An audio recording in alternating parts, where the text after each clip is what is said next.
Hello guys, and welcome back to the channel, where today guys, I'll be showing you how to use SoFi automated investing. So guys, the first thing that you of course need to do is go to the Google Play Store or the App Store and download the SoFi application. After that, you just need to go and log into your profile or register to SoFi if you haven't already done that, of course. But now guys, let's see what we actually have in front of us here. So in the, as you can see, bottom, we have the Discover tab.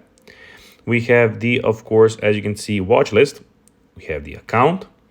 We have the invest tab, the, of course, orders tab, and the last one is in the bottom right corner, the social tab.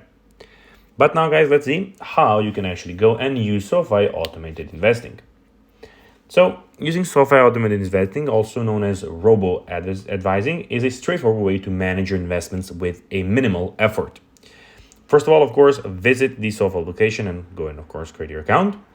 Then you'll be asked to fill out a survey about your financial goals, risk tolerance, and investment preferences.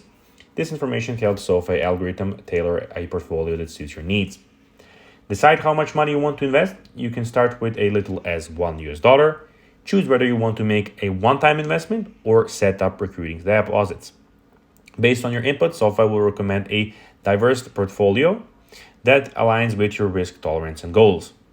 This portfolio can range. So SoFi's robo-advisor will handle the ongoing management of your portfolio, including automatic rebalancing to maintain your desired asset allocation. Rebalancing typically occurs quarterly to ensure your investments stay aligned with your goals. Then monitor and adjust, and then enjoy additional benefits, of course. So guys, that will be everything for this video. I hope that you enjoyed it, and guys, as always, I'll be seeing you in the next video on this YouTube channel. Until then, as always, bye guys.